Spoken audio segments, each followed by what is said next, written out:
everybody, this is Professor Kulsum Kamal. Welcome you all to my YouTube channel Law Mania.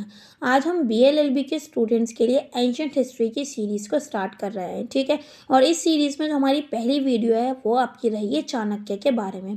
देखो, exam में चाणक्य से related एक question हर बार आता ही है। अब चाणक्य से रिलेटेड कौन कौन से क्वेश्चन आते हैं, या तो एग्जामिनर आपसे चाणक्य के बारे में पूछेगा, या फिर उसकी चाणक्य नीति के बारे में पूछेगा, या फिर चाणक्य की सप्तक थ्योरी और उसकी बुक अर्थशास्त्र के बारे में पूछेगा।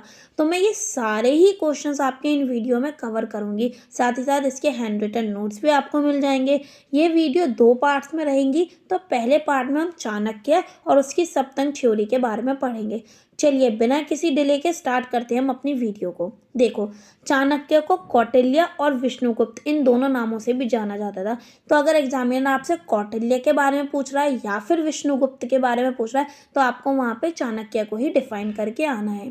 सो चाणक्य का जो बॉर्न था उसे माना जाता है कि वो आपके 370 BCE में हुआ था, एंशिएंट मगध में, ठीक है। ये आपके एक ब्राह्मण कास्ट से यानी ब्राह्मण परिवार से बिलोंग करते थे। एजुकेशन की माने तो इन्होंने वेद, पॉलिटिक्स, इकोनॉमिक्स और फिलॉसफी में काफ़ी ज़्यादा पढ़ाई की हुई थी। कहाँ पे की थी? इन्होंने तक्षशिला में की थी। राइटिंग्स की बात करें तो अर्थशास्त्र, नीति शास्त्र, चाणक्य नीति और चाणक्य सूत्र, ये सभी राइटिंग्स जो है वो चाणक्य के द्वारा लिखी गई हैं। ऑक्यूपेशन की बात करूं तो ये एक टीचर थे। बाद में ये चंद्रगुप्त मौर्य के चीफ मिनिस्टर और एडवाइज़र बन गए थे। कब बन गए थे? 340 BCE में बन गए थे। चंद्रगुप्त मौर्य कौन थे? चंद्रगुप्त मौर्य जो थे वो मौर्य एम्पायर के पहले किंग थे और इन्होंने ही मौर्य साम्राज्य की नींव रखी थी। इन्हीं के मिनिस्टर और आपके एडवाइज़र जो कौन थे? चाणक्य थे। चंद्रगुप्त मौर्य के राजा बनने में और मौर्य एम्पायर को खड़ा करने में एक अहम भूमिका जो थी वो चाणक्य ने ही निभाई थी। देखो, वो चाणक्य ही थे जिसने मौर्य समाज को क्या किया था? मदद करी थी और नंदा एम्पायर को ओवरथ्रू करा था, यानी नंदा एम्पायर को निकाल दिया था और मौर्य समाज को स्टैब्लिश किया था। कब? देखो, नंदा एम्पायर जो था वो उस समय में सबसे पावरफुल किंगडम माना जाता था एंशिएंट इंडिया का। लेकिन चाणक्य ने मौर्य की मदद करके, चंद्रगुप्त मौर्य की मदद करके मौर्य एम्पायर स्टैब्लिश किया था। कब किया था? 320 BCE में किया था। और बाद में ये मौर्य एम्पायर जो था वो एंशिएंट इंडिया का सबसे लार्जेस्ट एम्पायर बन गया था, ठीक है। अब चाणक्य की डेथ की बात करें तो डेथ जो है वो इनकी कंफर्म नहीं है, लेकिन ये माना जाता है कि कौटिल्य का जो डेथ हुई थी, निधन हुआ था, वो आपका 283 BCE के अराउंड हुआ था, ठीक है। अब चाणक्य के कुछ काम देख लेते हैं। तो चाणक्य के 3 मेन काम हैं जो आपके पढ़े जाते हैं, ठीक है। वैसे तो इन्होंने बहुत सारे काम करे थे, लेकिन इनके 3 मेजर वर्क्स थे। पहला था अर्थशास्त्र, जो कि इन्होंने लिखी थी, एक बुक थी। दूसरी थी नीति शास्त्र, ये भी एक बुक थी जो इन्होंने लिखी थी। और तीसरी थी चाणक्य नीति, ये भी आपके चाणक्य ने ही लिखी थी। देखो, अर्थशास्त्र जो है वो इनका सबसे फेमस वर्क माना जाता है। ये आपके पॉलिटिक्स, इकोनॉमिक्स और स्टेट क्राफ्ट यानी राज्य को किस तरीके से बनाया जाए उससे डील करता था। वहीं नीति शास्त्र जो था वो आपके एथिक्स और मोरालिटी के बारे में बताता था, यानी आपका जो जीवन है वो कैसे एथिक्स और मोरालिटी के साथ जीना चाहिए। उसके अलावा चाणक्य नीति जो होती है वो आपके कलेक्शन है उनकी सेइंग्स का और मैक्सिम्स का, यानी उनके जो भी मुहावरे थे और कहावतें थी जो चाणक्य के द्वारा बताई गई थी या बोली गई थी, वो सारी उनकी मुहावरे जो हैं वो चाणक्य नीति में लिखे हुए हैं। और ये जो मुहावरे हैं वो आपके पॉलिटिक्स, एथिक्स और मोरालिटी से रिलेटेड हैं, ठीक है। उसके अलावा आपका जो चाणक्य था उन्होंने 7 एलिमेंट्स ऑफ स्टेट दिए थे, जिन्हें हम सप्तक थ्योरी भी कहते हैं। यानी किसी भी राज्य के क्या 7 पिलर्स होते हैं, ठीक है, वो आपके किसने बताए थे? चाणक्य ने बताए थे। साथ ही साथ इन्होंने 4 ब्रांचेस ऑफ नॉलेज भी दी थी, यानी नॉलेज की 4 ब्रांचेस बताई थी, जो कि क्या क्या थी? फिलॉसफी, इकोनॉमिक्स, पॉलिटिक्स और मिलिट्री साइंस। साथ ही साथ एक पर्सन की ज़िंदगी में एथिक्स और मोरालिटी की क्या इंपॉर्टेंस होती है, ये भी आपके किसने एम्फसाइज की थी? चाणक्य ने बताई थी। चलिए, इतना चाणक्य का इंट्रोडक्शन आई होप आप सबको क्लियर होगा। इजीली आप इसे लर्न करके अपने एग्जाम में लिख सकते हो। अब क्वेश्चन आता है सप्तंग थ्योरी का। देखो, अब एग्जामिनर आपको ये क्वेश्चन लॉन्ग में भी दे सकता है, शॉर्ट में भी दे सकता है और वेरी शॉर्ट में भी दे सकता है। तो अगर वो वेरी शॉर्ट में दे रहा है तो आप चाणक्य का एक शॉर्ट इंट्रोडक्शन दोगे, देन सप्तंग थ्योरी को बहुत ही शॉर्ट में डिफाइन कर दोगे। अगर शॉर्ट में दे रहा है तो आप चाणक्य का थोड़ा सा इंट्रोडक्शन देके सप्तंग थ्योरी को डिफाइन करोगे और दो दो पॉइंट्स लिख दोगे। अगर लॉन्ग में दे रहा है तो आपको ये पूरा मेरा नोट्स जो है वो एज इट इज़ ही उतारने हैं। चलिए स्टार्ट करते हैं सप्तंग थ्योरी को। देखो, सप्तंग का वर्ड, ये जो सप्तंग वर्ड है, इस वर्ड का, शब्द का क्या मतलब है? सप्तंग का मतलब है 7 एलिमेंट्स कह सकते हैं, लिम्स कह सकते हैं या फिर कॉन्स्टिट्यूएंट्स कह सकते हैं, कॉन्स्टिट्यूएंट कह सकते हैं, यानी ये 7 पिलर्स जो थे। इस थ्योरी के अकॉर्डिंग किसी भी स्टेट में या फिर वेल गवर्नड किंगडम में, यानी किसी भी राज्य में या फिर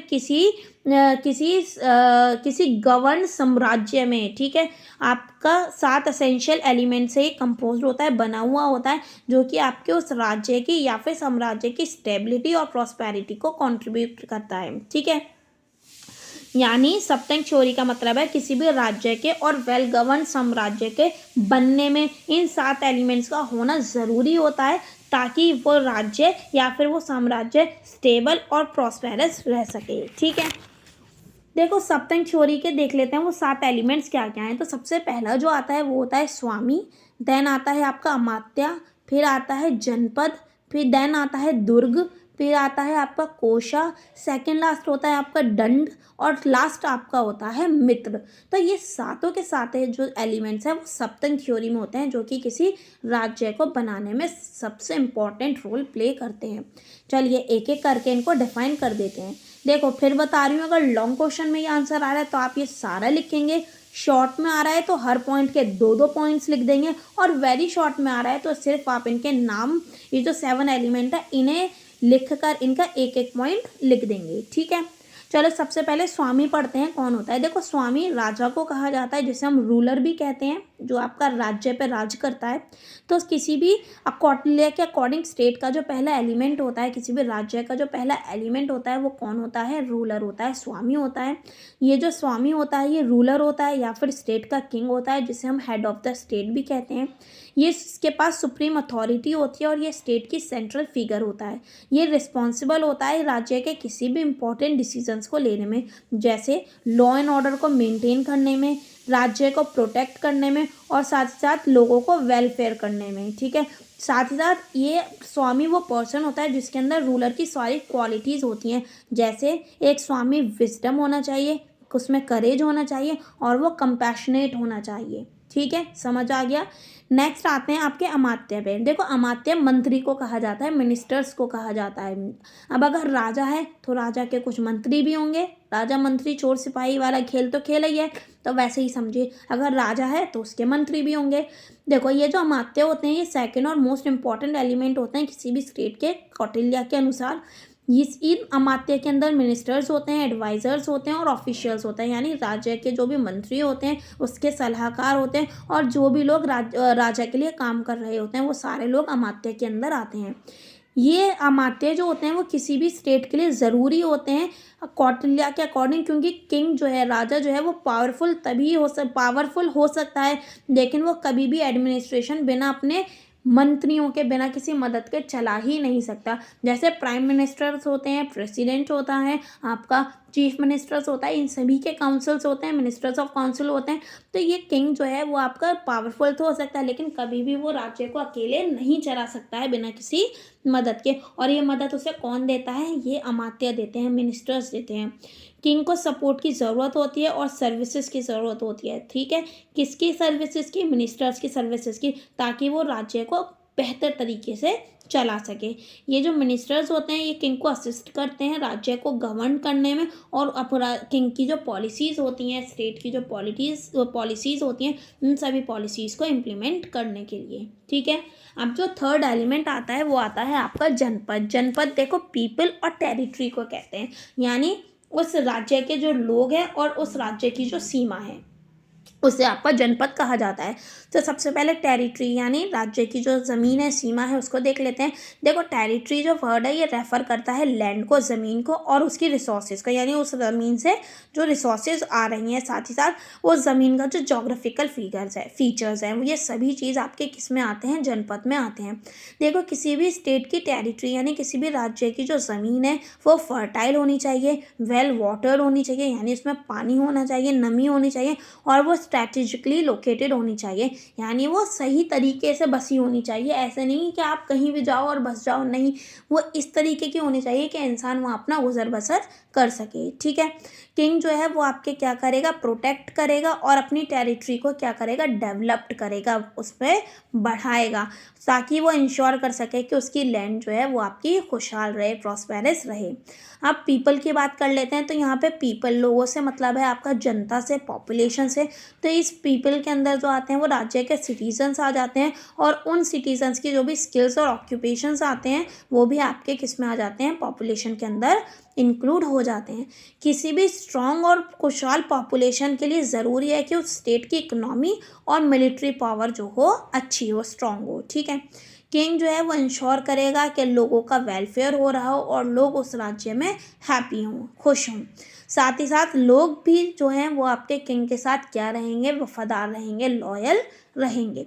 अब जो फोर्थ पॉइंट आता है वो आता है दुर्ग। देखो दुर्ग को कहते हैं किलेबंदी और इंग्लिश होगी इसकी फोर्टिफिकेशन। देखो कोई भी राज्य होता है, राजा होता है, वो इसे देखो ऐसे समझाती हूँ, कोई भी राजा होता है तो वो अपने लिए एक जगह बनाता है जो आपके क्या करती है, उसे प्रोटेक्ट करती है या फिर उसके राज्य के लोगों को प्रोटेक्ट करती है। उसी को दुर्ग कहा जाता है, किलेबंदी कहा जाता है। देखो ये एलिमेंट जो है वो आपके मनु और शुक्रा दोनों के द्वारा यूज़ किया गया है और मनु और शुक्रा ने इसे दुर्ग के नाम के बजाय पूरा के नाम से इस्तेमाल किया है।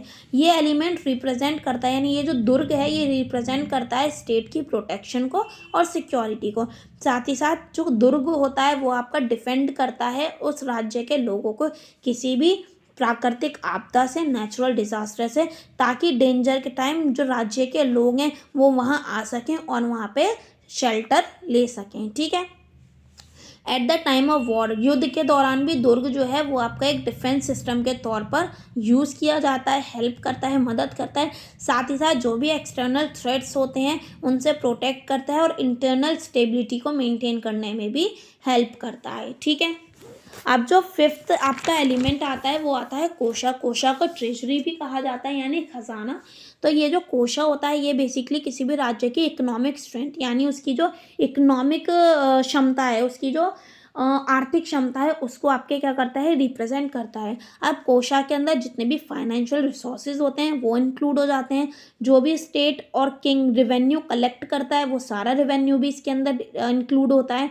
साथ साथ स्टेट के जो भी रिजर्व्स होते हैं और टैक्सेस होते हैं वो भी आपके क्या होते हैं, कोषा के अंदर क्या होते हैं, इंक्लूड किए जाते हैं। साथ ही साथ ये जो कोष होता है, ट्रेजरी होता है, ये आपका मैनेज करता है किसी भी स्टेट की फाइनेंशियल एक्टिविटीज़ को।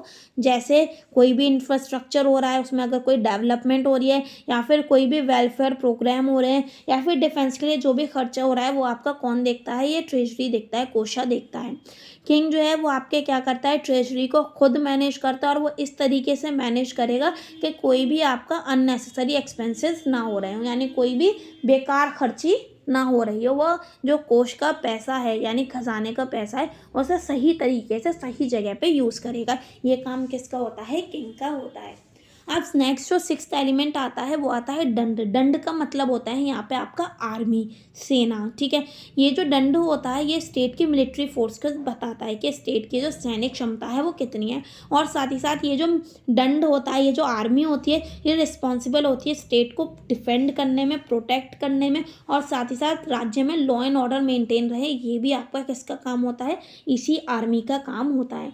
ये इंश्योर करता है कि ये किंग की अथॉरिटी को क्या करेगा, मानेगा। साथ ही साथ आपका जो राज्य का इंटरेस्ट है उसे क्या करेगा, प्रोटेक्ट करेगा। आपकी जो आर्मी होनी चाहिए वो स्ट्रांग होनी चाहिए और वेल ट्रेंड होनी चाहिए ताकि वो आपको सिक्योरिटी प्रोवाइड कर सके। साथ ही साथ आर्मी क्या होनी चाहिए, स्ट्रांग होनी चाहिए और आपकी लॉयल होनी चाहिए। अब सेवन्थ और जो लास्ट एलिमेंट आता है वो आता है मित्र। मित्र को इंग्लिश में एलीज कहते हैं और इसका मतलब होता है दोस्त। अब देखो कोई राजा है तो उसके दोस्त होने भी ज़रूरी है। तो कौटिल्य कहता है जो मित्र होते हैं वो बहुत इम्पोर्टेंट होते हैं किसी भी स्टेट की सिक्योरिटी और प्रॉस्पेरिटी के लिए। यानी किसी भी स्टेट की सिक्योरिटी और खुशहाली के लिए जो दोस्त होते हैं राज्य के, वो बहुत ज़्यादा ज़रूरी होते हैं। यहाँ पे एलीज यानी मित्र जो है वो रेफ़र करता है कि राज्य के दोस्त, पार्टनर्स, जो कि आपके कौन कौन होते हैं, जो नेबरिंग स्टेट्स होते हैं, पड़ोसी देश होते हैं, जो सबॉर्डिनेट स्टेट होते हैं, जो राज्य के अंडर आते हैं स्टेट, जो डिपेंडेंट टेरिटरीज होती हैं, डोमिनियन टेरिटरीज होती हैं, ये सभी आपके किसके अंदर आती हैं, आपके इन एलीज दोस्तों के अंदर आती हैं, मित्रों के अंदर आती हैं। किंग जो है वो मेक श्योर करेगा कि वो अपने एलीज दोस्तों के साथ, मित्रों के साथ अच्छे रिलेशनशिप क्रिएट करे, मेंटेन करे, साथ ही साथ अपने इन मित्रों के साथ एक स्ट्रॉन्ग नेटवर्क बनाए, ताकि जब स्टेट को ज़रूरत हो तो वो दोस्त उस स्टेट के साथ खड़े हो सकें, उस राज्य के साथ खड़े हो सकें। साथ ही साथ राज्य को सिक्योरिटी और प्रॉस्पेरिटी प्रोवाइड करने में भी इम्पॉर्टेंट रोल ये प्ले करते हैं। तो अगर हम कंक्लूजन देखें तो एट द एंड इतनी बात समझने के बाद हमें ये पता चल गया कि ये जो 7 के 7 एलिमेंट हैं स्टेट के, ये आपस में इंटरकनेक्टेड और इंटरडिपेंडेंट है। यानी ये आपस में कनेक्टेड है और एक दूसरे के ऊपर डिपेंडेंट है। अगर एक भी एलिमेंट नहीं होगा तो राज्य जो है वो आपका क्या सही तरीके से एडमिनिस्ट्रेशन नहीं कर सकता है। तो एक किसी भी स्ट्रॉन्ग स्टेट के लिए रिक्वायर है कि वो इन सभी एलिमेंट्स का हो, और ये सारे एलिमेंट्स जो हैं वो आपके बैलेंस रहें। साथ ही साथ ये कॉन्सेप्ट जो है वो आज की तारीख में भी रेलिवेंट करता है, क्योंकि ये आपके वो वैल्यूज़ ऑफ़र करता है जो भी किसी राज्य को बनाने में या फिर किसी भी राज्य की सरकार को चलाने में बहुत ज़्यादा हेल्प करता है। ठीक है, तो आई होप आपको चाणक्य का इंट्रोडक्शन और आपके सप्तम थ्योरी क्लियरली डिफाइन हो गई होगी। नेक्स्ट वीडियो में हम चाणक्य नीति और अर्थशास्त्र के बारे में पढ़ेंगे। अगर आप लोगों को मेरे हिस्ट्री के नोट्स चाहिए, अगर आप इन्हें बाय करना चाहते हैं तो मुझे मेरे इंस्टाग्राम अकाउंट पर फॉलो कर सकते हैं। जब तक के लिए take care, keep watching, keep supporting, keep sharing, bye bye.